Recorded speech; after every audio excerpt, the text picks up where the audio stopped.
নমস্কার, শ্রাবসাথী পর্দায় আপনাদের সকলকে স্বাগতম। আমি রয়েছি আপনাদের সাথে অরূপা দেওয়ার্মা। এখনকার মতো বিশেষ বিশেষ সংবাদগুলি হলো: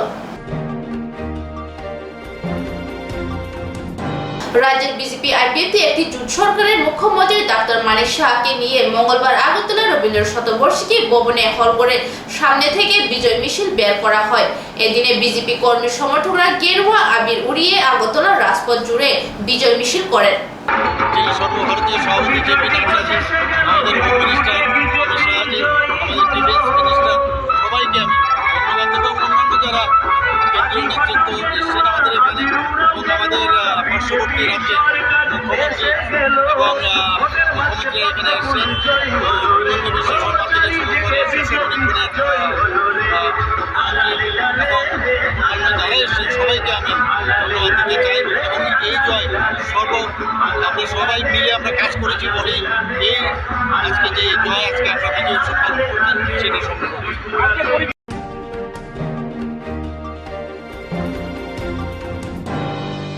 15 মার্চ থেকে শুরু হচ্ছে উচ্চ মাধ্যমিক পরীক্ষা। মঙ্গলবার ত্রিপুরা মধ্যশিক্ষা পর্ষদের সভাপতি বৌদ্ধ সাহা সংবাদ মাধ্যমে মুখোমুখি হয়ে বিস্তারিত তথ্য তুলে ধরেন।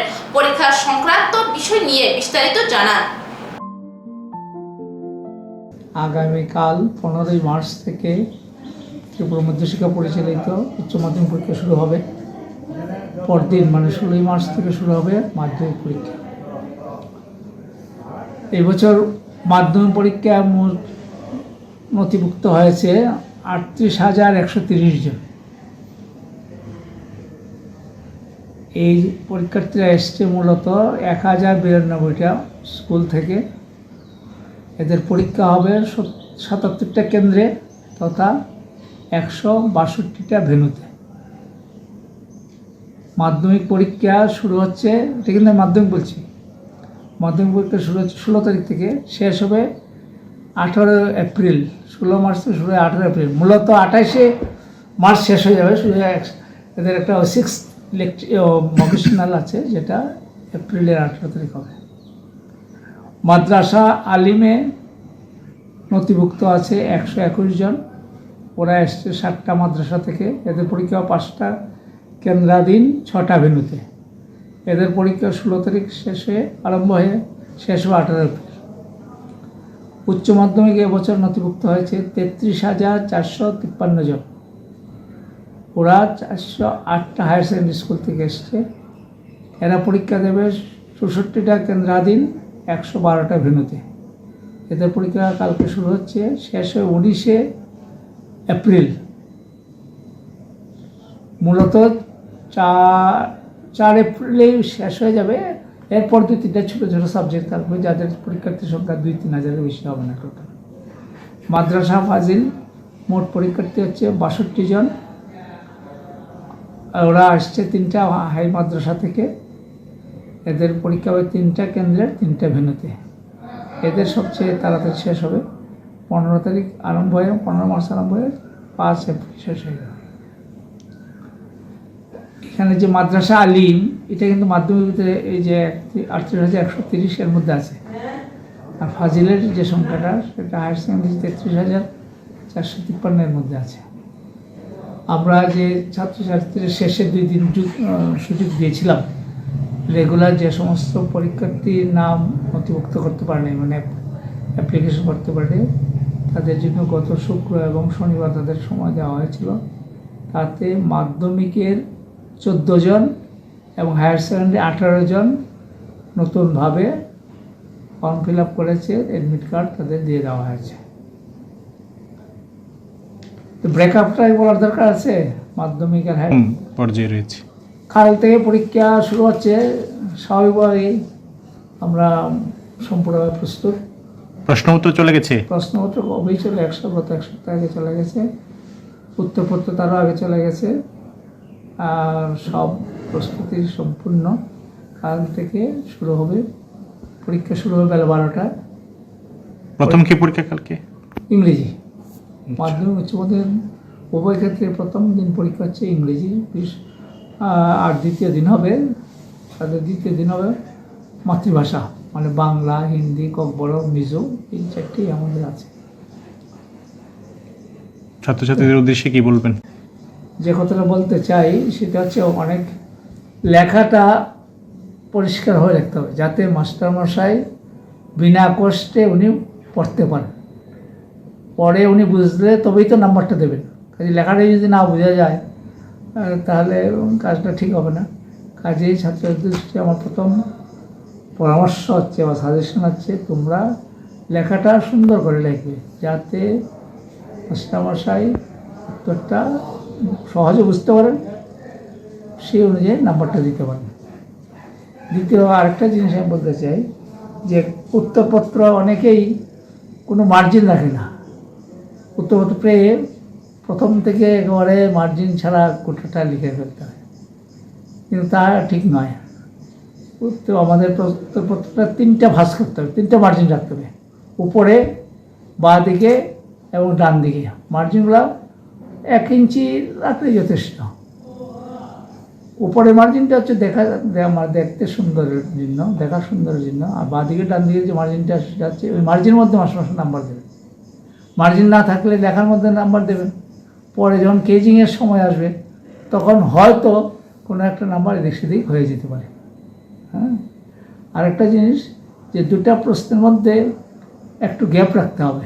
একটা উত্তর শেষ হলো আর সঙ্গে সঙ্গে আরেকটা উত্তর না, অন্তত 1টা বা 2টা লাইন ফাঁক দিয়ে দ্বিতীয় উত্তরটা করতে হবে। আচ্ছা, এই বছরে প্রায় সব সাবজেক্টে এমসিকিউ থাকবে, 10টা ম্যাক্সিমাম, আর তার চেয়ে কমও থাকতে 2টা 3টে এরকম সাবজেক্টের নাম্বার অনুযায়ী। এমসিকিউ সম্পর্কে আমাদের পরামর্শ হচ্ছে, প্রথম যে উত্তরটা হবে সেটা ভুল হোক শুদ্ধ হোক এটাই ক্রেডিট দেওয়া হবে। যেমন একটা এমসিকিউতে সাধারণত 4টা অপশন থাকে, কেউ কেউ 4টা অপশন ABCD ঘুরিয়ে ঘুরিয়ে দিচ্ছে, তার মানে একটা তো কারেক্ট হবেই। নট দ্যাট, প্রথম যেটা সে লিখবে সেটা ভুল হলে ভুল, সেটা যে কারেক্ট হয় সেখানে নাম্বার দেওয়া হবে, ঘুরিয়ে ফিরিয়ে লিখলে তাতে দেওয়া হবে না। এই হচ্ছে ব্যাপার। আরেকটা হচ্ছে আমাদের যে প্রশ্নপত্র থাকবে, প্রশ্নপত্রের নাম্বার হচ্ছে ম্যাক্সিমাম 1 থেকে 6। 6 নাম্বারের প্রশ্ন থাকবে শুধু ইংরেজিতে, মাধ্যমিক উচ্চ মাধ্যমিক উভয় ক্ষেত্রে 2টা বা 4টা।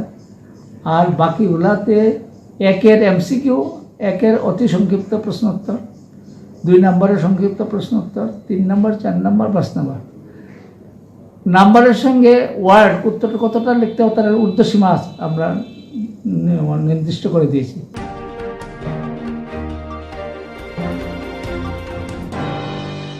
বিশালগড় আনন্দমার্গ স্কুলের রাতের আধারে দুঃসাহসিক চুরি থানার অভিযোগ। ঘটনা বিবরণী জানা যায়, গতকাল রোজ সোমবার রাতের আধারে স্টোর রুমে জানালা ভেঙে চোরের দল প্রবেশ করেছে, মূল্যবান জিনিস নিয়ে যায় বলে অভিযোগ স্কুলের শিক্ষকদের। মঙ্গলবার সকাল স্কুলে গিয়ে সে ঘটনা দেখতে পেয়ে খবর পাঠায় বিশালগড় থানায় পুলিশ ঘটনাস্থলে ছুটে যায়। পরবর্তী সময় স্কুলের শিক্ষকরা বিশালগড় থানায় অভিযোগ দায়ের করেন। তাদের অভিযোগ একদল নেশা সেবনকারী এবং বিক্রেতারা এ ধরনের ঘটনার সঙ্গে জড়িত থাকতে পারে। অ্যাকচুয়ালি গতকালকে রাত্রেবেলা খুব সম্ভবত একদল নেশা যারা যুক্ত, ড্রাগ এডিক্টেড যারা রয়েছে, খুব সম্ভবত এদের থেকেই কয়েকজন দুর্বৃত্ত বা বলুন যে সমাজবিরোধী কিছু ছেলে এখানে আড্ডা বা তাদের আঁকড়া থাকে। তো আমাদের অ্যাকচুয়ালি এখানে স্টোর রুম রয়েছে তার ঠিক পাশেই, স্কুলের একদম এই কর্নারে। তো আমরা সকালে যখন আসি, আমাদের স্কুলের যারা 4th ক্লাস যারা রয়েছে স্টাফ, তারা যখন ওই স্টোর রুম খুলে তখন তারা দেখতে পাই যে সেখানে অনেক কিছু জিনিসপত্র সেখানে মিসিং। যেরকম ধরুন, আমরা যে বড় বড় প্রোগ্রামগুলোতে যেই মানে খাবার পরিবেশন করার জন্য যে বড় আমাদের গামলাগুলো রয়েছে সেগুলো, তারপরে গ্যাসের ওভেন রয়েছে, বা আরও অনেক প্রচুর পরিমাণে জিনিস, মানে ধরতে পারেন আর 15 থেকে 20,000 টাকার মতো জিনিস আমাদের এখান থেকে মিসিং। তো আমরা যখন ভিতরে এন্টার করলাম তখন গিয়ে দেখি আমরা জানলা ভাঙা, তার পাশাপাশি টিন কেটে সেখান থেকে প্রচুর পরিমাণ জিনিস লুটপাট করে নিয়ে গেছে। আর এখানে এই যে চুরির ঘটনাটা আজকে প্রথমবারের মতো নয়, আগেও আরেকবার আমাদের ক্যাশ কাউন্টারের সামনে থেকে বৃষ্টির দিন ছিল, তো সেখান থেকে আমাদের সিলিং ফ্যান নিয়ে গেছে। তো এবং এখানে এই বরাবরই এইখানে এই যে নেশাযুক্ত যে ছেলেপেলেগুলো আছে সেগুলো বরাবরই আমাদেরকে ডিস্টার্ব করে। হ্যাঁ, তো এখান থেকে প্রচুর পরিমাণ স্মেলও আসে সেখান থেকে, যেগুলো অভিভাবকরা অথবা যারা আমাদের স্টুডেন্ট রয়েছে তাদেরই নাকে গিয়ে সেগুলো পৌঁছায়। তো বিভিন্ন সময় টিচাররা আমরা আমাদের পক্ষ থেকে গিয়ে সেগুলোকে বাধা দেওয়ার চেষ্টা করি, এবং পাশাপাশি যারা প্রশাসনকেও আমরা সেই বিষয়গুলো নিয়ে অবগত করিয়েছি, এবং আজকে সেই অনুযায়ী আমরা একটা অ্যাপ্লিকেশন দায়ের করেছি বিশালগড় পুলিশ স্টেশনে। তো ওনারা এসে দেখে গেছেন, ইন্সপেকশন করে গেছেন, দেখা যাক এরপরে ওনারা কী পদক্ষেপ নেয় এই বিষয়টা নিয়ে। আচ্ছা, আপনাদের স্কুলে তো নাইট গার্ড আছে না? ছিল উনি, বিষয় হচ্ছে কি এই জায়গাটা থেকে উনি যে জায়গাটা ছিলেন এখন কোন হয়তো বা গভীর রাতে হয়েছে, ওনার হয়তো বা তন্দ্রা চোখ লেগে গেছে, হয়তো বলতে পারে না, এবং তারা অ্যাকচুয়ালি মনে হয় খুব আগে থেকেই প্রি প্ল্যান বা অবজার্ভ করেছে যে কোন রুমে উনি থাকে বা কোন সময়ে আসলে পরে তাদের সুবিধা হবে, হ্যাঁ সেই বিষয়টাকে ওরা খেয়াল করেছে। অ্যাকচুয়ালি আমাদের এই ডান দিকের যে গলিপথে এবং পুরো স্কুলেই কিন্তু সিসিটিভি ফুটেজ রয়েছে, কিন্তু আমাদের এই রুমের পেছনের জায়গাতে কিন্তু কোনো রকম সিসিটিভির ব্যবস্থা নেই। হয়তো তারা সেই সুযোগ নিয়েই নদীর কিনারা হয়ে তারা এই বেড়া কেটে তারপরে এই দিক থেকে প্রবেশ করে এই জিনিসগুলো লুটপাট করেছে। Thank you sir.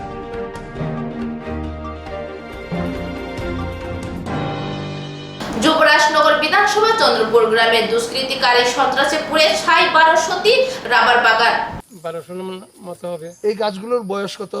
বয়স 10 বছর হয়েছে। কত বছর যাবত লেটেক্স সংগ্রহ করেন আপনারা? আমরা তো 35 বছর না পর্যন্ত। না না, এই গাছ রোপণ করার পর থেকে কত বছর যাবত? এই 10 বছর মধ্যে 4 বছর যাবত। 4 বছর যাবত। 6 বছর পর থেকে। আর অনুমানিক কত বছর এই লেটেক্স কালেকশন করতে পারতেন? আর অনুমানিক 25-26 বছর। এখন কি এই গাছ থেকে আর লেটেক্স সংগ্রহ করা যাবে? না, এই এখন গাছগুলো? যাবে আর না। যাবে না। তার মানে আপনাদের জীবন জীবিকা আক্রান্ত। আমাদের জীবন জীবিকা সম্পূর্ণ। আর কি বিকল্প আপনাদের আয়ের কোনো উৎস আছে? বিকল্প কোনো আয়ের উৎস নেই। সরকার থেকে কোনো আর্থিক সাহায্য পেয়েছেন? ক্ষতিপূরণ পেয়েছেন? কোনো সাহায্য পাইনি। কোনো ক্ষতিপূরণ পাননি। এটা কি ঠিক জনার্দন নাথের আম বাগান, জাম বাগান, কাঁঠাল বাগান সেটাও ধ্বংস করা হয়েছে? ধ্বংস করা হয়েছে। অর্থাৎ আপনার চাঁদপুর গ্রামীণ এলাকা ব্রজেন্দ্রনাথের বাগানও, রাবার বাগানও পোড়ানো হয়েছে। ধ্বংসস্তূপের মধ্যে আপনারা আছেন। ধ্বংসস্তূপের মধ্যে আমরা দাঁড়িয়ে আছি। এই পরিস্থিতিতে আপনার কি মনে হয় কারা এই অগ্নিকাণ্ডের সাথে যুক্ত? এটা আমার অনুমান, এটা বিজেপি দলেরই দুষ্কৃতিকারীদের কাজ। এরা জনবিচ্ছিন্ন হয়ে গেছে, জনবিচ্ছিন্ন। মানুষ তাদেরকে বয়কট করেছে মানুষ এবং ভীত সন্ত্রস্ত হয়েই আজকে প্রাকৃতিক সম্পদের উপর পর্যন্ত তাদের আক্রমণ, ধ্বংসলীলা তারা শুরু করেছে। এই পরিস্থিতি থেকে পরিত্রাণের জন্য আপনার কি বক্তব্য থাকবে সাধারণ মানুষের কাছে? সাধারণ মানুষ এটার ঐক্যবদ্ধভাবে প্রতিবাদ ছাড়া কোনো বিকল্প রাস্তা নেই, আমি যেটা মনে করি। প্রতিবাদ এবং প্রতিরোধী একমাত্র পথ এই ধ্বংসস্তূপ থেকে রাজ্যকে বাঁচানো, মানুষকে বাঁচানো। আপনাদেরকে অনেক ধন্যবাদ। আমরা সিপিআইএম উত্তর ত্রিপুরা জেলা কমিটির পক্ষ থেকে ক্ষতিগ্রস্ত পরিবারগুলোর পাশে সরকার এসে যেন দাঁড়ায়, তাদের যাতে যথার্থ উপযুক্ত ক্ষতিপূরণ দেয় অবিলম্বে, সেই দাবি জানাচ্ছি। অন্যথায় আমরা বৃহত্তর আন্দোলনের দিকে এগিয়ে যাব। এই কথাগুলো আপনাদের ধন্যবাদ। এই আগুনটা কারা লাগাইতে পারে বলে আপনার মনে হয়? আমার মনে হইতেছে আমি সবের লগে চলি, কিন্তু আমারে তারা বিজেপির আমারে কইছে সমর্থন, বিজেপির সমর্থন করতাম। আমি ভোটার হয়েছি থেকে আমি সিপিএমও ভোট দিই। আচ্ছা, বুঝতেন? আমি এই তারার লগে গিয়ে আমি এই সমর্থন করছি না, এইটাই আমার দোষ। মানে আমি এই অপরাধে আমার, আমি যে বিজেপির যে সমর্থন করছি না, এই সমর্থন না করাই আমার বাগানটাতে আগুন লাগছে। আর না হইলে আমার খাওয়ার লগে আমার কোনো ঝগড়া বিভেদ সবে আমার ওই যে আমার তারা কই না আমার ফরেস্টার কোনো দেখছি, ওই আমার তালই একেবারে আমার তার ঘরের মানুষের মতন আমার দেখে, বুঝতেন? কিন্তু কেউ আমার ক্ষতি করে না। কিন্তু এই বিজেপিটা আমি সমর্থন না করায় আমার আগুনটা ধরাইছে। তারা তো সুশাসন উপহার দিছে। আমার বাড়ি লাল করব, কালকের দিন পার করতাম না। তোমার বাড়ি যা আছে টুকরা টুকরা করে দিব, তুমি সমর্থন করছো না। আমি বলছি আমার প্রাণ যাইব কি, তো আমি সমর্থন করবো না। ঠিকই করছেন। আপনার সাহসিকতাকে ধন্যবাদ জানাইতেছি। এই বয়সেও আপনি এই মানে দুর্ভাগ্যজনক ঘটনার সাক্ষী হইবেন, এটা তো আমরা একজন সাধারণ মানুষ হিসেবে কল্পনাও করতাম পারি না যে এই বয়সে আপনার আপনার তিলে তিলে গুড়া তুলা এই বাগানটা আজকে ধ্বংসলীলায় পরিণত হয়েছে। আমার বাগানটা লাগে বড় বড় একটা আমার এটা আপনি চোখের জল ফেলবেন না, চোখের জল ফেলবেন না, মনের মধ্যে ক্রোধ জমা করেন, মনের মধ্যে ক্রোধ জমা করেন। এই দস্যুদের বিরুদ্ধে, ধ্বংসকারীদের বিরুদ্ধে একমাত্র প্রতিবাদ এবং প্রতিরোধ একমাত্র পথ।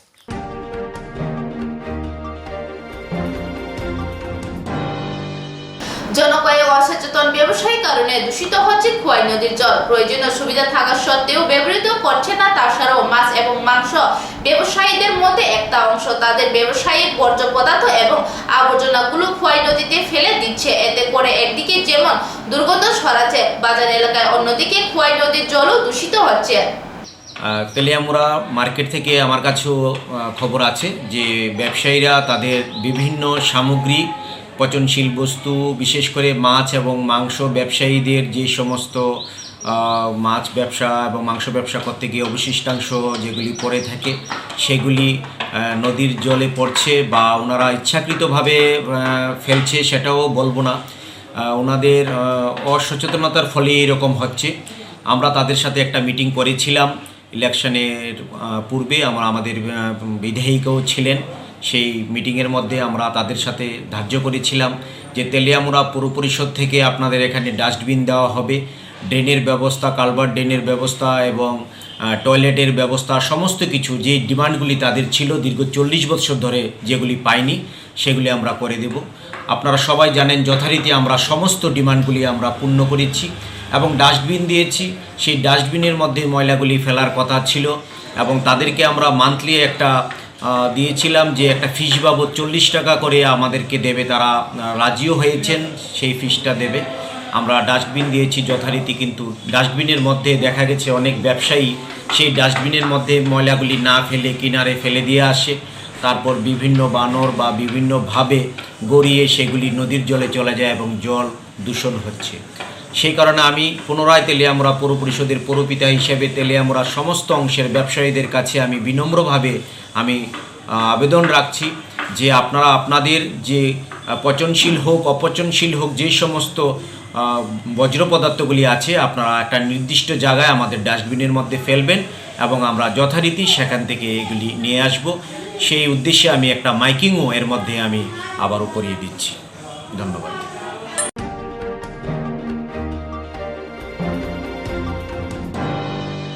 মঙ্গলবার অল্পে বর্ষর অগ্নিকাণ্ডের হাত থেকে রক্ষা পেল আমবাসা পঞ্চায়েত সমিতির চেয়ারপারসন তথা 2023 বিধানসভা নির্বাচনের 47 আমবাসা বিধানসভায় বিজেপি প্রার্থী সুচিতা দেববর্মার সুপারি বাগানের আশেপাশে বাড়িঘর। খবরের বিবরণে জানা যায়, জঙ্গল পরিষ্কারের পর আবর্জনা আগুন লাগালে ওই আগুন থেকে সুচিতা দেববর্মার সুপারি বাগানে আগুন লাগে। এদিকে আমবাসা অগ্নি নির্বাপক বাহিনীর কর্মীরা ঘটনাস্থলে আসার পূর্বে এলাকার লোকদের প্রচেষ্টায় আগুন নিয়ন্ত্রণে আসে। অন্যদিকে ঘটনা খবর পেয়ে ছুটে আসে আমবাসা থানার পুলিশ।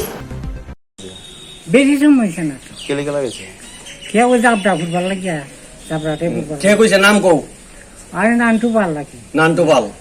ও কেলে পড়তেন? যাবরা এটা পুকুরে পরিষ্কার করে হালকা মাটি কাটাইব সরকার। ও যার পুকুর পারে তার ওই তার কাজ করতেছে কেন? ও কার বাড়ি কাজ? নানটু বলে এখানে আগুন লাগাইছেন কেলে? এখানে না, এখানে আগুন না, এখানে আগুনটা বাইয়া আইসা। ও আরেক জায়গায়? হ্যাঁ, আরেক জায়গায় বাইয়া আইসা। আগুন ফুটছে না, এখানে ফুটছে না, এই জায়গা নাই। তুমি ফুটতে